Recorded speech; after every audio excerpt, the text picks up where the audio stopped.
სახელითა მამისათა და ძისათა და სულისა წმინდისათა. ამინ. ჩვენთან არის ღმერთი. დიდება და მადლობა ღმერთს დღევანდელი დღისათვის. დღეს არის საეკლესიო ახალი წელიწადი, ინდიქტიონის დაწყება. ის პარაკლისიც, რაც ჩვენ შევასრულეთ, სწორედ ამას უკავშირდებოდა. სადაც ჩვენ უფალს ვევედრებოდით, რომ მოეტევებინა ჩვენთვის ყოველი შეცოდება და ურჯულობა გასული წლისა და შევთხოვდით, რომ შემდეგი წელი ყოფილიყო დამშვიდებული და ღვთის შიშით აღსავსე და ღვთისმცნებებით რომ გვეცხოვრა. ამას ვთხოვდით, ესე იგი უფალს და მართლაც ადამიანის მთავარი სათხოვარი ეგ არის, რომ ღვთისმცნებებით იცხოვროს. ჩვენი ეკლესიური ცხოვრების მთავარი შინაარსიც ეგ არის. ზოგი შეიძლება თავიდანვე ამას ვერ ხვდება, ზოგი სხვა გზით მოდის, ზოგი სხვა გზით. ეხლა ღმერთს უამრავი საშუალება აქვს, რომ ადამიანი მოიყვანოს, მაგრამ შემდეგ ყველა ეს ფიქრი თუ ზრახვა, სურვილი, რითაც ჩვენ თავდაპირველად ტაძარში მოვედით, უნდა გარდაისახოს იმ სურვილში, რომ ჩვენ მხოლოდ და მხოლოდ ღვთისმცნებებით უნდა გვინდოდეს ცხოვრება.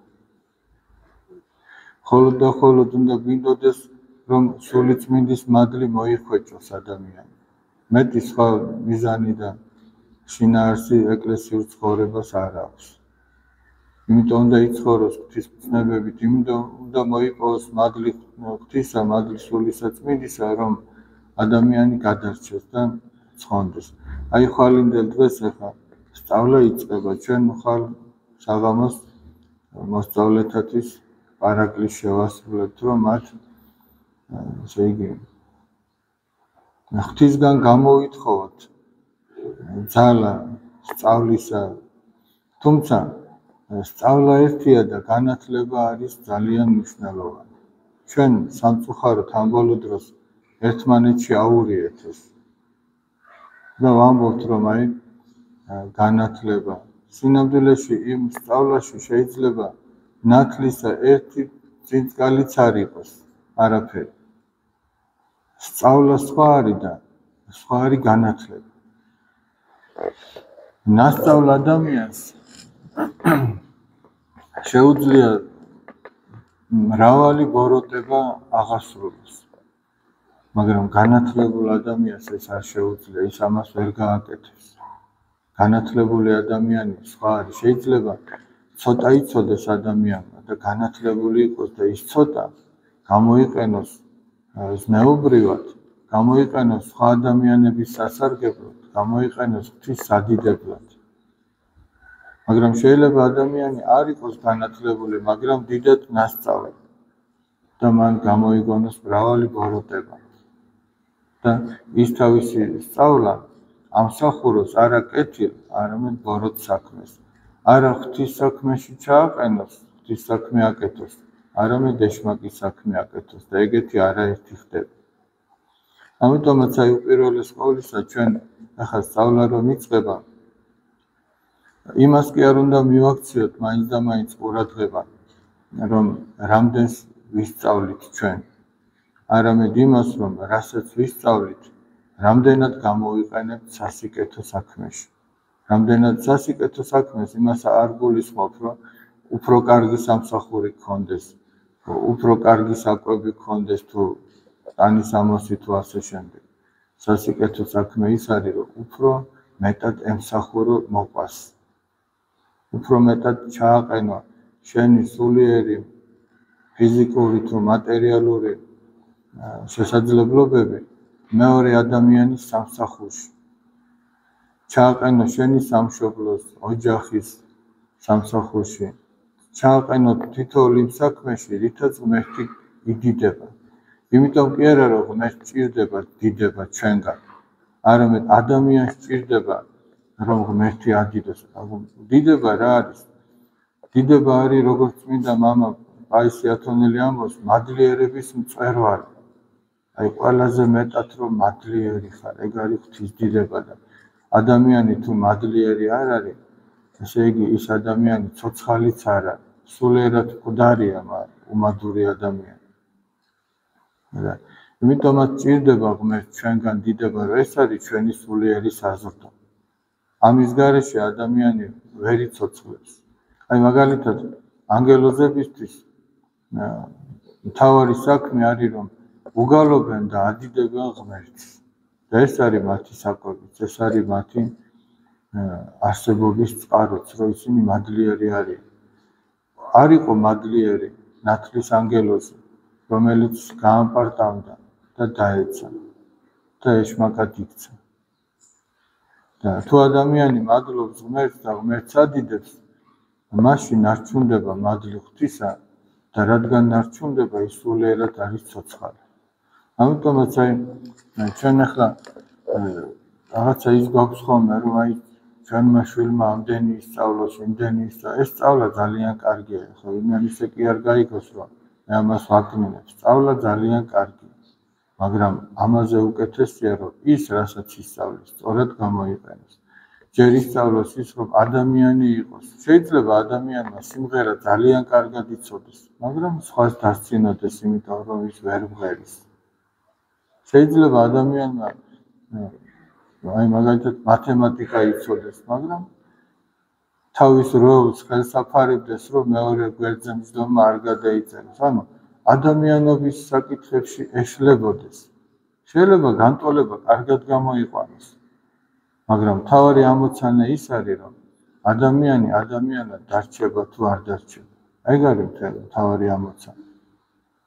და ჩვენ ამას უნდა დავეწაფოთ, ესე იგი, ამას უნდა ვესწრაფოდეთ.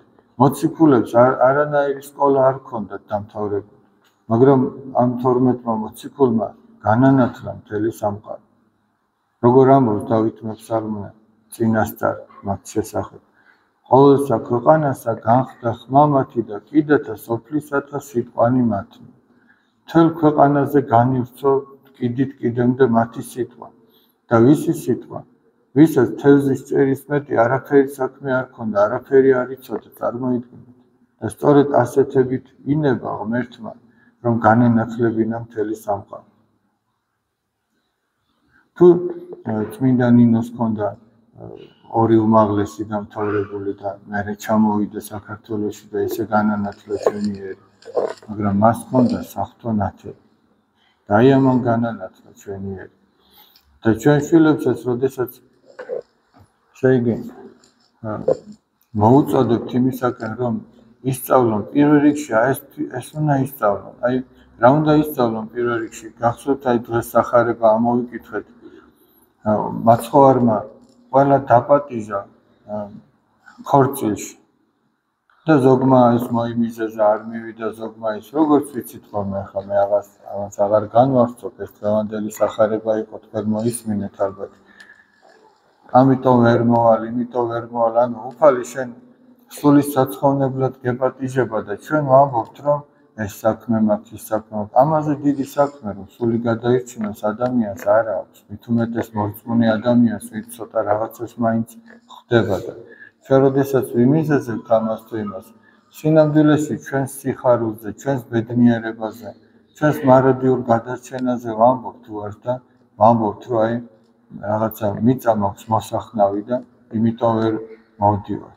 და მიწის მოხსნა კი არ აბედნიერებს ადამიანს, არამედ მას სული წმინდის მადლი აბედნიერებს. და მით უმეტეს ეს არ უნდა ხდებოდეს კვირა დღეს, ესე იგი. როდესაც არის წირვის დრო, როდესაც არის ლოცვის დრო, როდესაც რაღაცა სულიერი შეიძლება აღასრულოს და რადგან მოწვეულები არ მოვიდნენ, რომ ზოგმა აგარაკი ვიყიდეო და ზოგმა ხარებიო და ზოგმა ცოლი შევირთეო და ვერ მოვდივარო. უფალმა ახლა სხვები გაგზავნა, სხვებს დაუძახა, სხვები მოიყვანა და შევიდა ქორწილში და ნახა, რომ ერთ-ერთ ადამიანს ამ მოწვეულთაგან არ ემოსა საქორწილო სამოსელი. აი სწორედ ის საქორწილო სამოსელია, რაზეც მე საუბრობდი, რომ ადამიანი ამას უნდა ესწრაფოდეს, სათნოებებს. არა იმას, რომ ბევრი იცოდეს, არამედ იმას, რომ სათნოება ჰქონდეს. აი უფრო მოწყალე გახდეს. აი ჩვენი ეკლესიური ცხოვრების შედეგი რა გვაქვს ახლა რომ დავფიქრდეთ. აი ზოგიერთი ჩვენგანი 10 წლის წინაც დადიოდა დაუშვათ ტაძარში. ზოგი სანამ ეს ტაძარი გაიხსნებოდა, სხვა ტაძარში ხო დადიოდა, ზოგი 15-20 წელი დადის და უბრალოდ აი ვკითხოთ ჩვენს თავს, რა გვაქვს შედეგი. და ყველაზე მეტი შედეგი ადამიანს ის უნდა ქონდეს, რომ რაც უფალმა თქვა, რომ თავარი რაც არის, რაც უნდა ვისწავლოთ მისგან, რომ შვიდ ვარ და დაბალ გულით. აი სიმდაბლე უნდა ისწავლოს ადამიანს. მაგრამ როგორ იქნება ის სიმდაბლე, როდესაც ჩვენ შეიძლება წლებია ტაძარში დავდივართ და მაინც ვახერხებთ, რომ ტაძარში დავსხდეთ თუ დავდგეთ თუ როგორც არის და ვისაუბროთ წირვის დროს, როდესაც სხვა ეზიარება, ჩვენ ვეზიარებთ, ახლა უკვე შეგვიძლია ლაპარაკი. ეს სიმდაბლეა, ეს არ არის სიმდაბლე. ან როდესაც ჩვენი გულის ფიქრები გვაქვს ისეთი, რომ სხვაზე უკეთესი მორწმუნე ვარ. არც ეს არ არის სიმდაბლე. აქ ეგრეთ წოდებული სტაჟის მიხედვით კი არ არის სულის გადარჩენა. შეიძლება ვიღაცა 1 წელი მოვიდეს. მაგრამ ის უფრო წინ იყოს. ოღონდ მისი არ ჩანდეს. ჩვენ შეიძლება წლები დავდიოდეთ და ჩვენ ერთ ადგილს ვკეპნიდეთ. ეგეთებიც არის სამწუხაროდ. და ამიტომ აი ჩვენს თავს ვკითხოთ, რომ ჩვენ გმოსია საქორწინო სამოსელი, ან ის სათნოებები გვაქვს თუ არა გვაქვს. თუ მარტო იმით ვიმშვიდებთ თავს, რომ მოვიდეთ ტაძარში წირვას დავესწროთ. აი როგორ არის, ერთ-ერთი წმინდა მამა ამბობდა, როდესაც ბრძოლაში გადიან, მხედარ მთავარი თავის მხედრებს, თავის ჯარისკაცებს უყვება წინაპართან, წინა მხედარ მთავრების თუ მხედრების საგმირო საქმეებს. რატო უყვება ამ საგმირო საქმეებს? იმიტომ უყვება, რომ ეს ვაჟკაცები ბრძოლისთვის აღანთოს, რომ მისაბაძი მაგალითი დაუსახოს. და რატო ამბობდა ეს წმინდა მამა, რომ თითოეულმა მორწმუნემ უნდა წაიკითხოს წმინდა მამათა მოღვაწეობის შესახებ, მათი ცხოვრება, მათი სიტყვა, მათი ქადაგება. იმიტომ რომ იმ წინა ჩვენამდე არსებული ქრისტიანების თუ წმინდა მამათა თუ დედათა ცხოვრება ჩვენთვის მაგალითი იყოს და რომ ჩვენში მათ ცეცხლი აანთონ სულიერი მოღვაწეობისათვის. და თუ ადამიანი, მორწმუნე ადამიანი აი ამ სულიერ საკითხავს მოშორებულია, ან პირიქით რო ვთქვათ, თუ მოშორებულია ის მორწმუნე ვერც იქნება. იმიტომ რომ რამ უნდა გააძლიეროს ჩვენში ის რწმენა, რამ უნდა განამტკიცოს ჩვენში რწმენა. მარტო ესე ყურმოკლით რაღაცას გაიგებთ, ან მით უმეტეს დღეს ესე ქუჩაში სულიერ საკითხებზე არავინ არ საუბრობს. სულიერ საკითხებზე ქუჩაში კი არა, ახლა წაღან რამდენიმე ადამიანი გავაჩერე რომ საუბრობდნენ. მე არ ვიცი ისინი რა საუბრობდნენ, მაგრამ დარწმუნებული ვარ, შეიძლება 10-დან ერთიც ისიც არ მგონია, მაგრამ ისიც არ ისაუბრებდა სულიერ საკითხებზე. იქაც ყოფითი საუბრები იქნებოდა. თუ არა და ვინც საუბრობდით, თქვენ დააკვირდით თქვენს თავს. საუბრობდით რამე სულიერზე, რამე სახარების ძეულს განიხილავდით, ამა თუ წმინდა მამის სიტყვას მოაგონებდით ერთმანეთს თუ რა. ხო სასაცილოდ თაჟღერს. ესეთი რამე რო არ მოხდებოდა, ხო თქვენ დარწმუნებული ხართ. ისევ ეხებოდა რაღაცა, ან ფარდებს, ან შარვალს, ან რაღაც ტელეფონს და ან რაღაც ეგეც ეხებოდა. ხო და აბა ესეთი მორწმუნეები ვართ, ეს არის მორწმუნეობა. ხო და ეგ ნიშნავს, რომ ჩვენი საქორწილო სამოსელი არ გმოსია. და ასეც ეუბნება, შენ როგორ შემოხვედი აქ, რომ საქორწინო სამოსელი არ გაცია? და ეს ადამიანი დუმს და ვერაფერს ვერ ამბობს. აი ჩვენ რო გკითხოს ახლა უფალმა, აი ხო 20 წელია დადიხარ, ვიღაცას 10 წელია თუ 5 წელი. შენ აქ შემოხვედი და სათნოებები რატო არა გაქვს?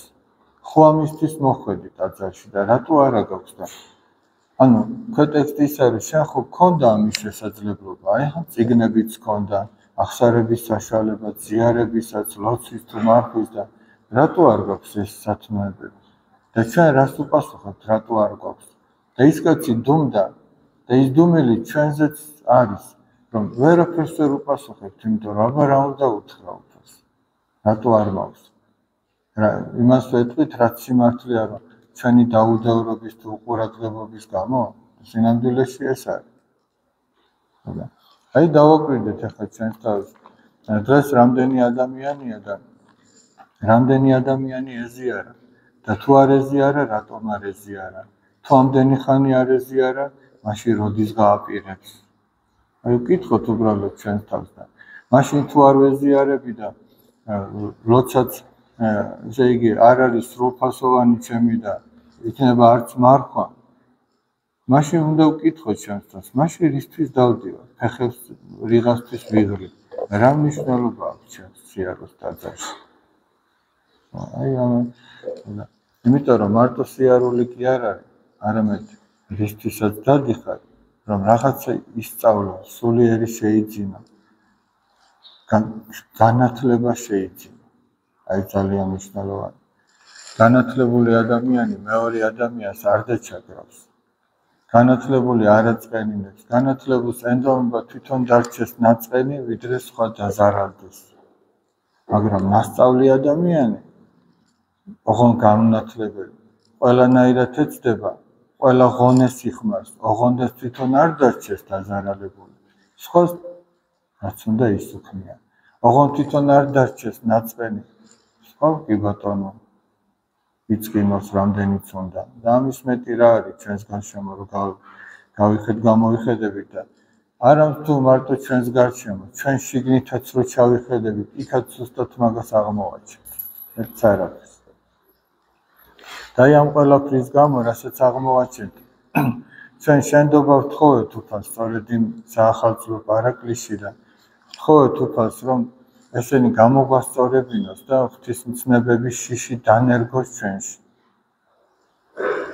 როგორ ამბობს დავით მეფსალმონელი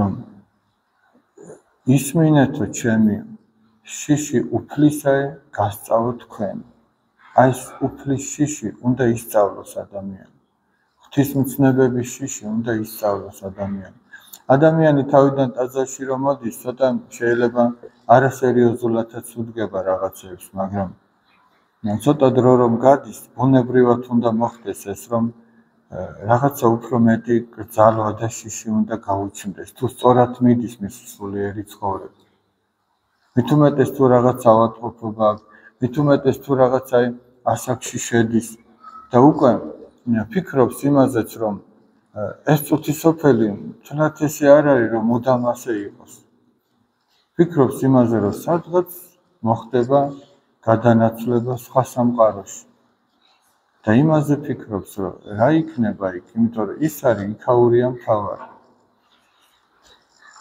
და აი ამაზე ხშირად უნდა ფიქრობდეს მორწმუნე ადამიანი ეხლა ამაზე ბავშვი ვერ იფიქრებს ეხლა ამ ბავშვებს რომ მაგაზე უთხრა სასაცილოთაც არ ეყოფა თუ არ გაიცინებენ უბრალოდ გულსაც ვერ დაუდებენ ამაზე ვერც იფიქრებენ და ესეც ბუნებრივია მერტი იფარავს ამ ადგილებს ჯერა დროს ამათვის ეგეთები ესწავა გაიქცევა ითამაშოს მაგრამ ეხლა ცოტა ხანში შესული ადამიანი კი უნდა ფიქრობდეს რაღაცეებზე და რაღაცებს სერიოზულად უნდა უყურებდეს